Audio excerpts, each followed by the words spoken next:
Assalamu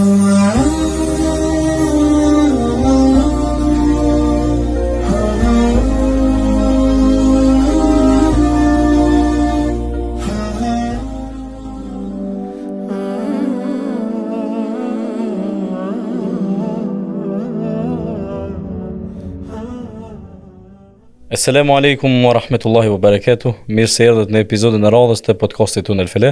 Sot me ju moderator Dardan Gashi dhe gjithashtu me ne Hoxh Sinan Roshiti. Hoxh, selamu alaikum. Mirë se të takuam përsëri. Aleikum selam, Dardani vëllai, mirë se u gjetëm përsëri. Allah ju ruajtë bekat. Amin bashkë me ty. Alhamdulillah. Tash për tash mirë, shpresojmë edhe në të ardhmen inshallah. Inshallah. Para se t'ja fillojmë, dëshiroj t'i përshëndes, t'i falenderoj sponsorët dhe vëllezërit dhe motra cilë kontribuojnë për këtë projekt. Allah ju shpërbleft të gjithëve, ju faleminderit shumë dhe shpresojmë që t'ju kem edhe në të ardhmen. Allah ju shpërbleft. Amin. Hoxh, në episodin e kaluar kemi pas bisedu për edukimin fetar tek fëmijët dhe nuk e përfunduam, domethënë se ky është vazhdimi i episodit të kaluar. Bismillah, do t'ja fillojmë. Inshallah. Ndikimi i teknologjisë dhe rrjeteve sociale. E ke për qëllim të fëmijët apo? Po, normal. Okej, dhe a ndikon teknologjia në lidhje me edukimin e tyre në aspektin pozitiv apo negativ? Thot Allahu subhanahu wa taala, normal se nuk ka fjalë më të mirë se fjala Allahut azza wa jall, dhe nuk jepet përparësi një fjale tjetër para fjalës së Allahut, kështu që çdo emision, çdo bisedë, çdo fjalim, çdo mezhlis duhet të fillojë çdo herë me fjalën e Allahut fuqiplot. Thot Allahu subhanahu wa taala, inna as-sam'a wal basara wal fuada kull ulaika kana anhu mas'ula. Vërtet, dëgjimi, shikimi, zemra, për të gjithë ato do të japin llogari. Për të gjithë njeriu do të jap llogari, për dëgjimin, për shikimin, për zemrën. Fëmijët tanë të cilët edukohen në këtë mënyrë, në mënyrën që ata shikojnë gjëra të ndryshme, tash në të cilën ka hajër, ka edhe sharr. Dhe kjo gjokush e vërteton, e gjokush e thot, gjokush e përmend, pa marrë parasysh është fetar jo fetar. Të gjithë thonë se në gjithë këtë teknologji, gjithë rrjetet sociale ka mirë, ka edhe keq. Fatkeqësisht shohim se edhe keqja ka merr një hof shumë të madh. Thot pejgamberi sallallahu alajhi wasallam, prej bukurisë së Islamit është që njeriu ta lë atë që nuk i intereson. Mos mirët me gjëra që nuk kanë favorin në dobi të tij.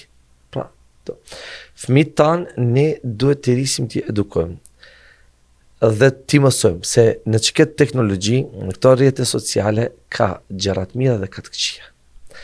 Dhe duhet të mësojmë me keqen jo për ta bërë ata të keqen, po për të ruajtur nga e keqja, siç ka thënë Imam Shafiu rahimahullahu taala.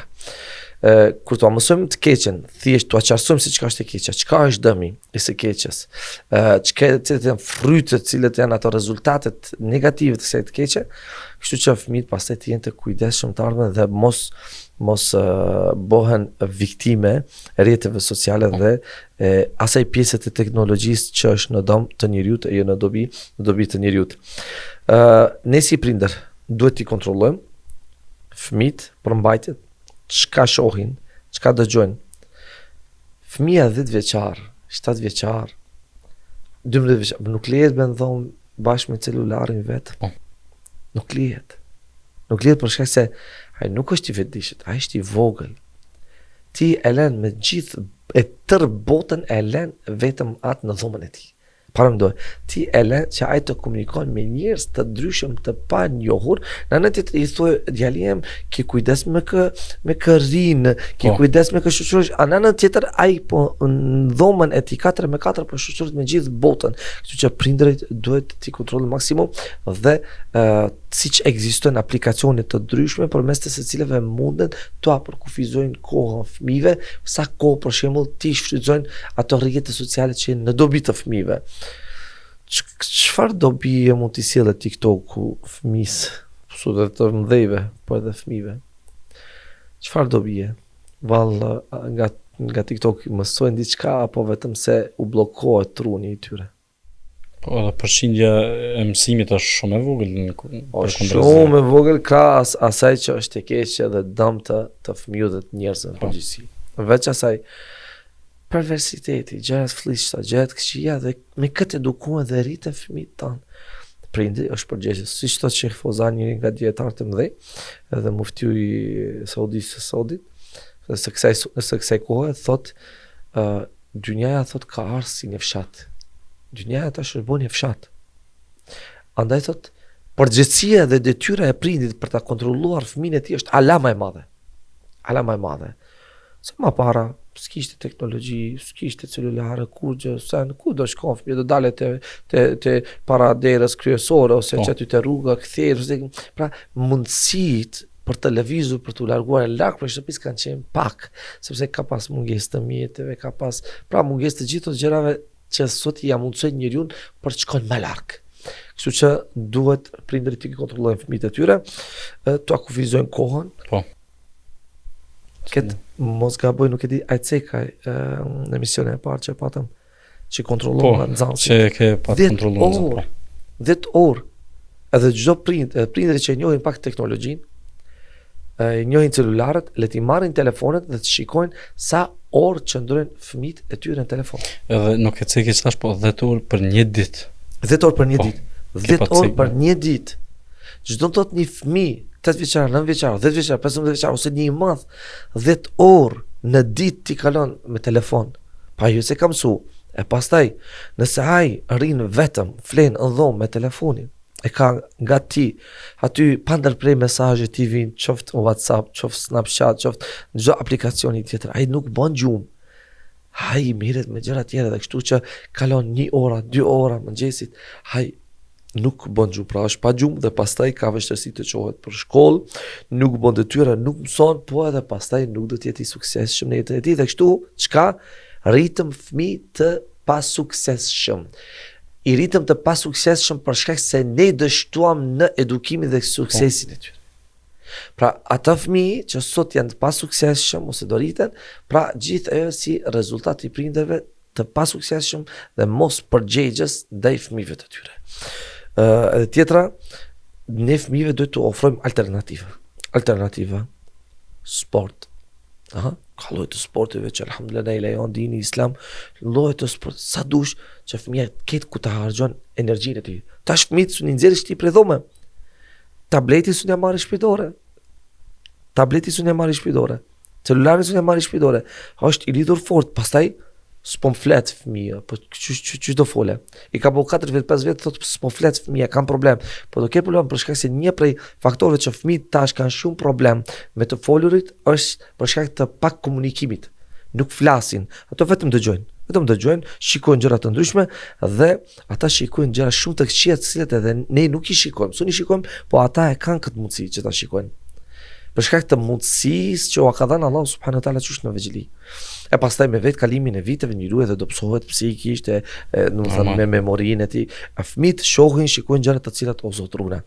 Kështu që ka alternativa pra sport, libra, të lexojmë libra me të bashkë. Një ngjarje, një histori, adhurim, ibadet, pra çdo gjë që është e mirë për fëmijën. Jo tash nanat, motrat tona, për me u rahatu, për me pas edhe ata mundësi, me nejtën celular, se edhe ata dhënë me nejtë celular, me bu 15 orë. Mos haron. E vërtet se... Dardan vllajm, wallahi, këtë thom kështu, sepse pandërprej jemi në bisedë me njerëz me vëllezër. Po. 15 orë, 16 orë, gruaja me nejtë celular, telefon. Kur ti bën e punë të shtëpisë? Si ti bën? Çka i nevojitet? Çka bën ajo?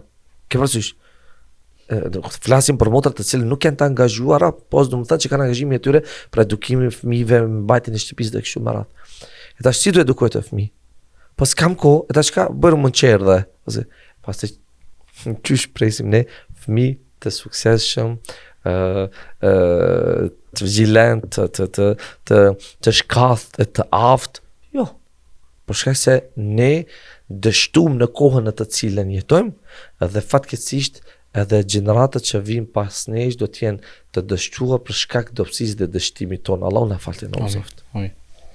Huj e cike pore për përgjegjësinë e prindit, do të thotë fëmijës në telefon. Tash një pyetje kam unë për shembull,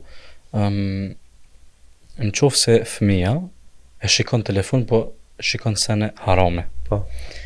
edhe pse ai nuk momentalisht për derisa shkon moshën ku e arrin burrnin Po. fe, Në pubertet. ato shikimet harame, Po. a ju nxehen prindit?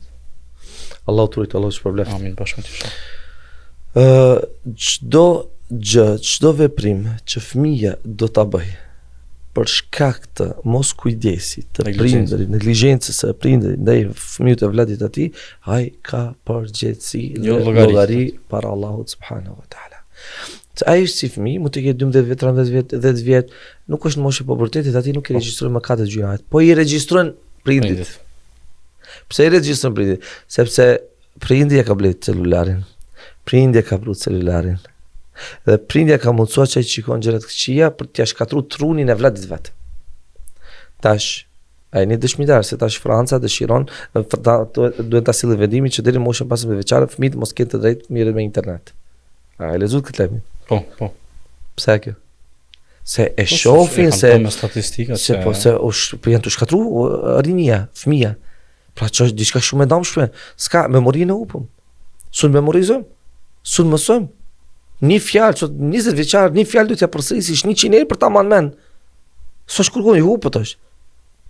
Do të thënë, koncentrim nuk ka më.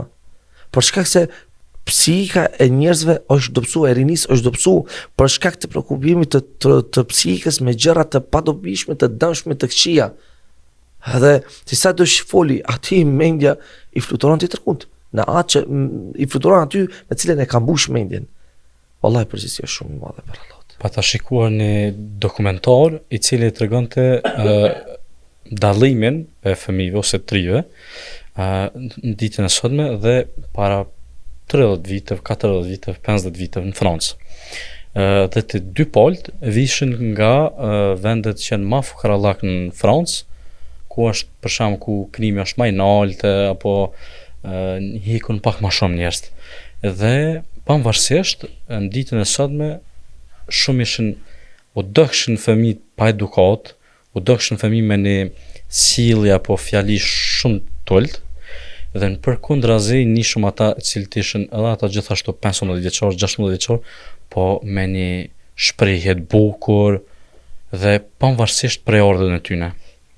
E besoj që kjo tregonte që edhe pse vishin nga një vend cili u kon më i dopt në syve të tjerëve, ata prap besoj që e kanë pas dëshirën më shumë për mësim, lexim, zhvillimin e trunit edhe kallëzoj këtë dallimin më para edhe më sot.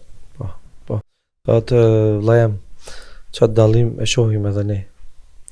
Shohim edhe ne të veti ynë, po edhe të fëmijët në përgjithësi. Edhe këtë dallim mund të shohim edhe nga mes të parëve tanë, gjeneratëve tjera dhe tash. Tash njeriu është bërë i varur për teknologjinë, për inteligjencë artificiale. Kur varet për inteligjencë artificiale, pra ai vetë është artificial. Dhe inteligjenca e vetë atij është artificiale, se është ai ka bërë kopi i diçka që është artificiale, pa i vërtetuar argumentet, formatet të cilat i merr nga kjo inteligjencë.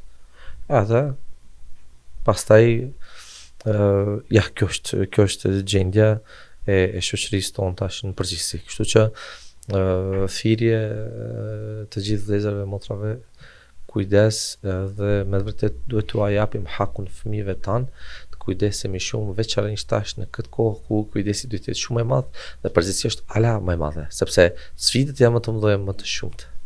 Shumë. Allah shpërblet hoxh. Bashkë me ty. Amin. Pyetja e radhës është si ti mbrojmë fëmijët nga përmbajtjet e dëmshme? Çdo gjë që është ndëm të fëmijut, normal, ajo është edhe ndëmin tonë, edhe një kohë ka qenë dëm edhe për ne. Por sot, një prej gjërave të dëmshme që është për fëmijët, po do të thënë që e cekëm teknologjinë, është edhe shoqëria e keqe. Për të cilën Allahu subhanahu wa ta'ala thot, ja ju alladhina amanu ittaqullah wa kunu ma'as sadiqin. Dhe ju që me të vërtet shumë i dëmton fëmijët tanë kur ata qoftë jashtë, qoftë ose mbrenda, se kontakti, komunikimi I tyre me shokët e tyre është pa ndërprej, e duhet të kemi kujdes me kë ato shoqërohen dhe sa mund të jetë dëmi I madh pastaj qoftë ai psiqik edhe në edukimin e fëmijëve.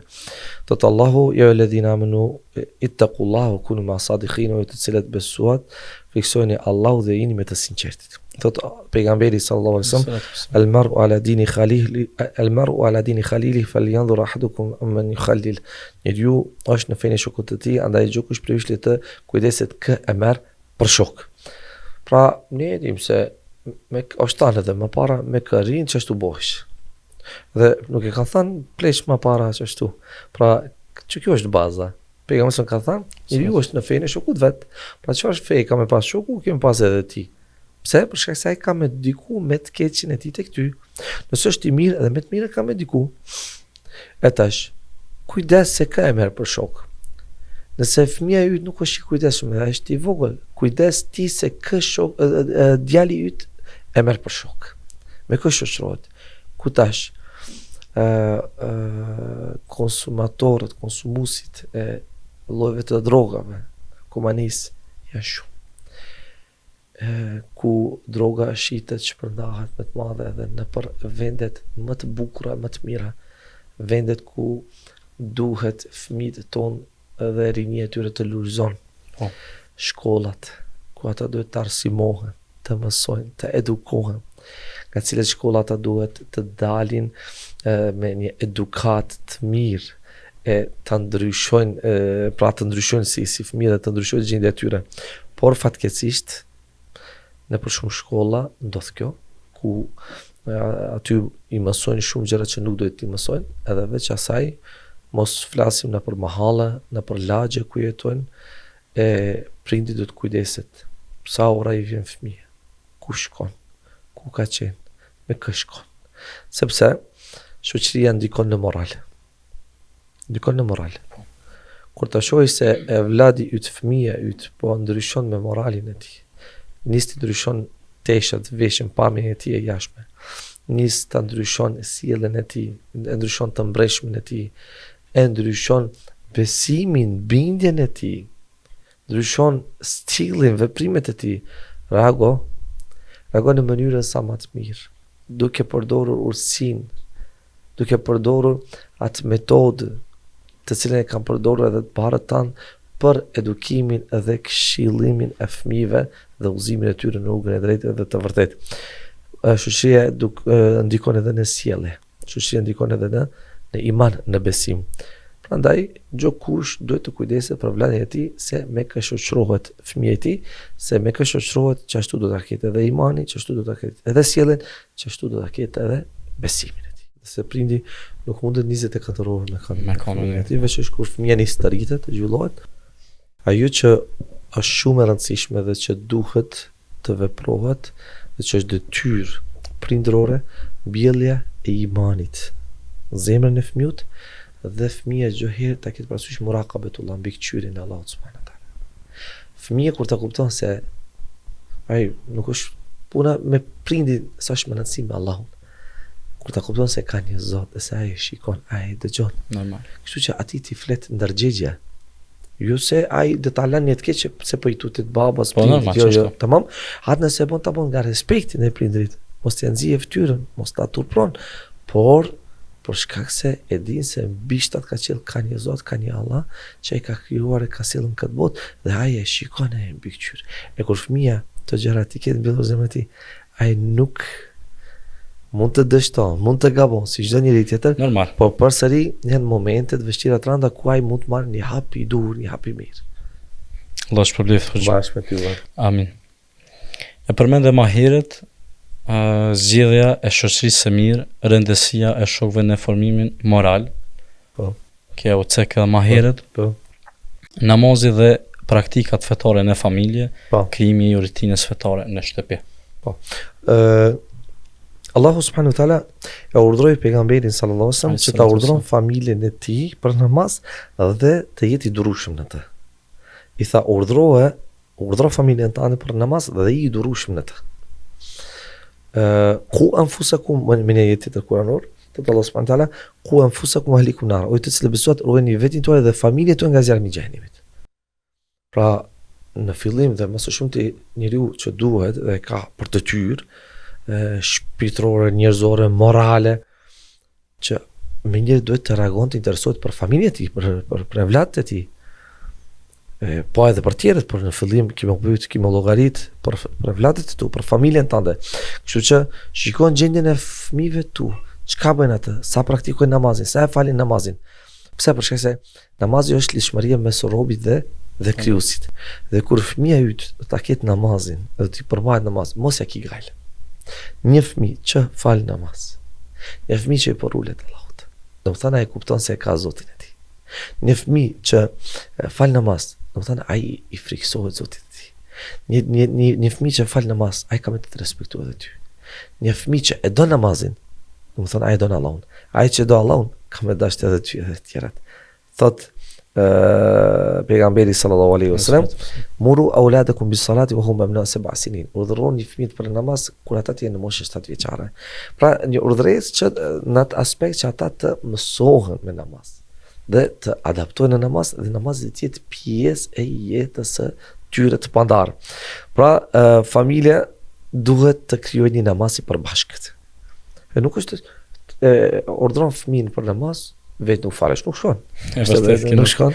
Ose pastaj kur fëmia nis ti dallon gjërat, është rrit, ke parasysh e do namazin se e merr edhe me vete, ke parasysh të falet në xhami bashkë me të tjerët. Kur ti jeni në shtëpi bashkërisht me u fal, se kur të falen krejt, ai fëmia a din as din, ai edhe ai ka më u fut aty sepse isha krejt janë bashku në një gjë, edhe pastaj u bashkangjitet. Pra, familja duhet të krijojë një namaz përbashkët, një Kur'an, lexim të Kur'anit, në mënyrë përbashkët, lexojmë Kur'an si familje, edhe ai ndëgjon, edhe ai do marrë, edhe ai shfleton fletat, e gjithashtu edhe luti duke u lutur Allahu subhanahu wa taala. Kur fëmia shikon se prindërit, familja falin namaz, lexojnë Kur'an, luten, i tillë duhet të fëmia. Thot pejgamberi sallallahu alaihi wasallam, kullu mauludin yuladu ala fitra. Gjë i lindur lind me natyrë të pastër. Gjë i lindur çdo fëmijë lind me natyrë të pastër. E pastaj prindërit janë ata të cilët i japin drejtimin. A e bën qifut, apo e bën krishterë, apo e bën hadhrusi zjarrit dhe kështu me radhë. Pra, prindërit, veprimet e prindërve janë ata që ndikojnë në edukimin e fëmijëve. Kështu që prindërit para së gjithashtu duhet të jenë të edukuar me vetë praktikimin e fesë islame, e pastaj që ta shohin bereqetin e praktikimit të fesë islame tek vëllezërit e tyre. E vërtet se gjitha këto pika të cilat i kemi cek, harrojmë shpeshherë ose disa harrojmë që nëse vetë nuk je edukun me aspektin fetar, nuk mundesh me eduku fëmijët. E këto ke harrohet shumë. Se praktika është e që ndikon më shumë. Po. Ti sa dush foli, fëmijës tan, po përderisa ti jeni praktikues i dobët, i urdhrave, rregullave të Allahut subhanahu wa taala, nuk do të ndikon te fëmijët e vllatit. Për shkak se ai shef diçka të kundërt nga ajo që ti e këshillon. Edhe një cilën kisha pas dëshirë mi cek, se disa herë, disa biseda, ka pak është e vështirë për disa për mi kuptu, edhe gjithë herë e ceki se të ne shqiptarët është ma i lehtë që kjo shembull, është mishi i derrit. Se kur t'ja cekum për namaz, gjithë herë heret është. Heret është, heret dhe të rritet. Po për mishën e derrit, shumë heret ja spjegujmë këtë gjë. Dhe që cekë ti, normal, fëmija lind i pasur, i pastër, me natyrë të pastër. Me natyrë të pastër, po tash pastaj sipas veprimeve tona.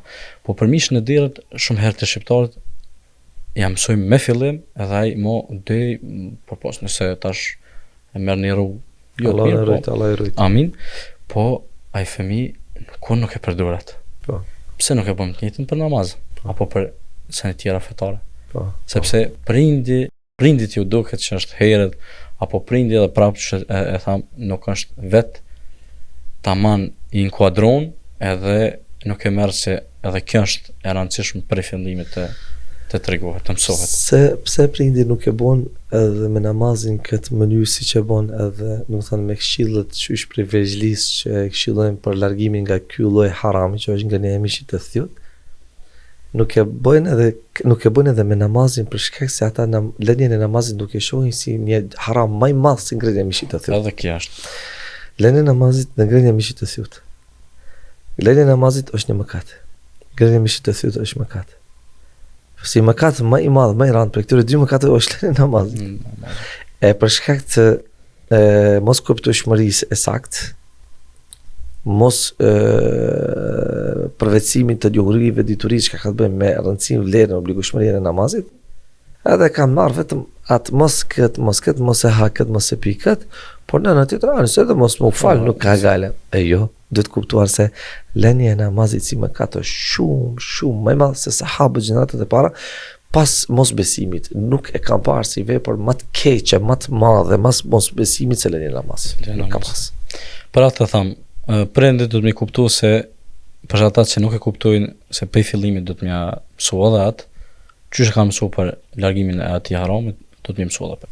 Se nëse jam mësojmë edhe kët, atëherë sikur çat tjetër mëkat, edhe ky nuk bëhet. Pa pikë dyshim. Me lejen e Allahut. Pa pikë dyshim. Po arrim në pikën e fundit, hoxh, komunikimin prind-fëmijë, dëgjimi, mirëkuptimi dhe respekti i ndjersisjellë. Kemi shembuj konkret që i përmend Allahu në librin e tij famuljar, po edhe shembuj konkret nga historia e pejgamberit sallallahu alaihi wasallam. Allahu subhanahu wa taala në librin e tij famuljar na përmend një shembull konkret që është Luqmani alayhi salam. Si e këshillon djalin e tij.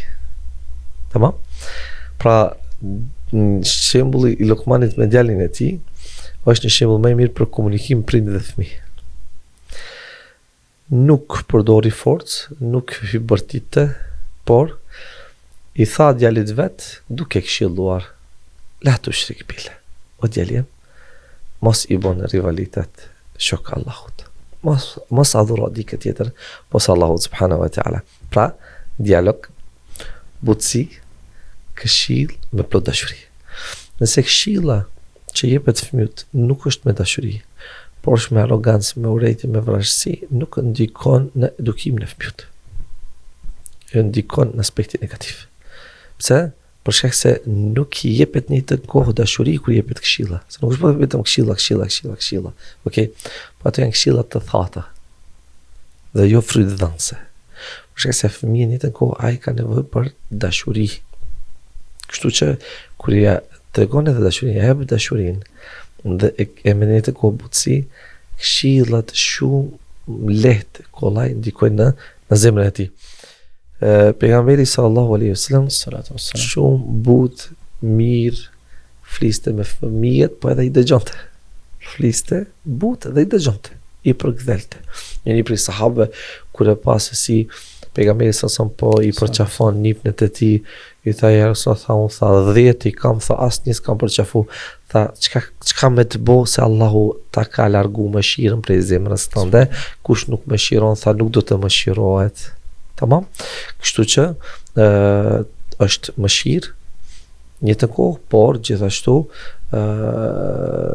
të folir komunikimi me butësi, me dashuri është ajo e cila ja mundson fëmijët në mënyrë shumë më të lehtë për t'i pranuar këshillat dhe ato këshillat janë efikase pastaj për të ardhmen e tij. Komunikimi i prindit me fëmijën normal do të jetë me dëgjim, do të jetë me mirëkuptim, pra edhe do të dëgjon, edhe do t'i flase, edhe do t'a mirëkupton, edhe me respekt, edhe me plot besim. Kështu që në këtë mënyrë pastaj shifet se këshillat e prindit që janë dhënë fëmijët e tij kanë qenë të mira dhe kanë dhënë vend në zemrën e vllatit të tij. Allah ju zoft e fëmijët tanë. Amin. E kam kujtim disa shoqëri cilët kur të gabonte kishin frikë dhe nuk kishin dëshirë me shku me bisedu me prindin e tyre. Po. E besoj që në ditë sodit u humb këtë që jetu e cejk për arsye se fëmija dhe prap nëse din se prindi ti ka me këshillu ose pak me bërtit, do të me ditë që me mësu fëmin që me pas ai besim të prindit ti, që në momentet vështira me mujt me shku me i kërku këshill dhe ndihmë. Po. Tash jam bo fëmijë të pavarur, që ashtu e ndihen veten si të pavarur, edhe për shkak të kësaj ndjesie të pavarësisë, ata nuk kërkojnë këshillet e prindërve të tyre, edhe në njëjtën kohë që friksohen, normalisht që nuk duhet, po as që friksohen prej prindërve të tyre, edhe nuk ka respekt ndaj tyre, edhe nuk ka konsultim dhe këshillin mes fëmijës dhe prindit. Edhe pastaj shohim se çka ndodh me fëmijët tanë, Allah i drejtoft në rrugën e drejtë. Amin. Hoxha, Allah shpërblift, kemi arrit në fundin e këtij episodi. Shpresoj se me lenin Allahut këto fjalë kanë arrit tek shikues tonë. Besom ja Rabbi, lutem ja Allahut. Falenderoj aty për kohën. Gjithashtu për inshallah shihemi shumë shpejt. Inshallah. Falenderoj edhe një herë të gjithë vëllezërit dhe motrat që kontribuojnë dhe gjithashtu sponsorët. Allah ju shpërbleft të gjithëve dhe shihemi shumë shpejt në episodin e radhës. U pafshim. Selamu alaikum wa rahmatullahi wa barakatuh. Wa alaikum salam wa rahmatullahi.